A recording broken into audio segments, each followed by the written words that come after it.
Gaur oinarrizko azalpenen kanpalekoan lurraren berotzeari buruz hitz egin nahi dizuet. Zehazki, berotze horrek izan ditzakeen ondorioei buruz.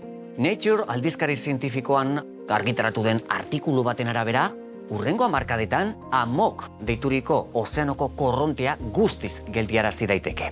Baina zer da amok korrontea? Ikus dezagun. Mexikoko olgotik hasi eta gainazal gaineko haizeek iparraldera mugitzen dute ura. Latitude altuetan oztu, pisua hartu eta itsasondora jaisten da ur hori. Kontrako bidea eginez, sakoneran.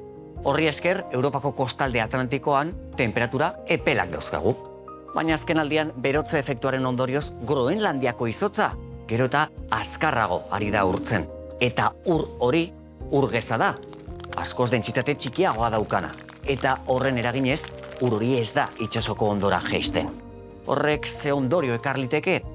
Ziur aski, korrontea behin geldiarazita, temperatura epeloiek desagertzea Europatik eta beraz glaziazio handi bat izateko arriskua izango genuke hurrengo hamarkadetan.